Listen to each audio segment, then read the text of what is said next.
Hi friends, நெய் சாதம் எப்படி செய்யலாம் பார்க்கலாம் வாங்க. அடுப்பு பற்ற வச்சு குக்கர் வச்சுக்கலாம். இப்போ நெய் சேர்த்துக்கலாம்.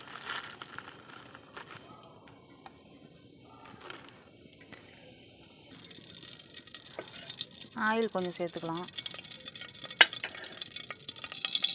ஆயில் சூடாச்சு பட்டை ஜாமான் சேர்த்துக்கலாம். கிண்டி விட்டுக்கலாம். பட்டை நல்லா காஞ்சிட்டு முந்திரி சேர்த்துக்கலாம். முந்திரியோட இஞ்சி பூண்டு சேர்த்துக்கலாம்.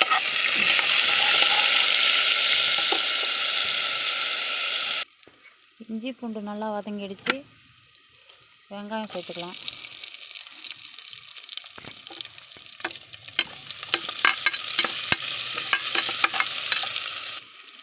வெங்காயம் வதங்கிட்டு பச்சை மிளகா சேர்த்துக்கலாம்.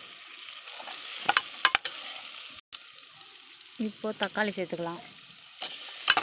இதுக்கு வெங்காயம் தக்காளி கம்மியாக தான் போடணும், அதிகமாக போடக்கூடாது. லைட்டாக தக்காளி வதங்கினதும் புதினா சேர்த்துக்கலாம்.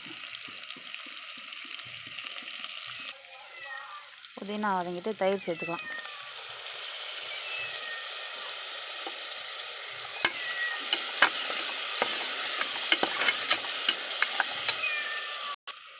தேவையான அளவு உப்பு சேர்த்துக்கலாம். சேர்த்து நல்லா கிண்டி விட்டுக்கலாம்.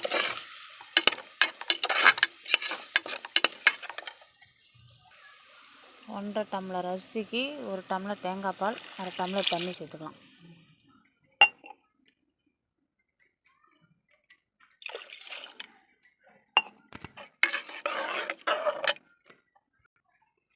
அரை மணி நேரம் ஊற வச்ச பாஸ்மதி ரைஸ் சேர்த்துக்கலாம்.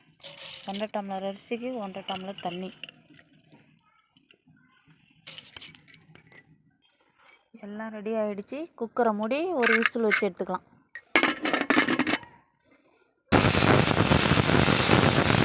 பண்ணிக்கலாம். அவ்வளோதான், குக்கர் ஓப்பன் பண்ணலாமா? சூப்பராக நெய் சாதம் ரெடி ஆகிட்டுங்க. எப்படி இருக்குது பாருங்கள். அவ்வளோ சூப்பராக இருக்குது பாருங்கள்.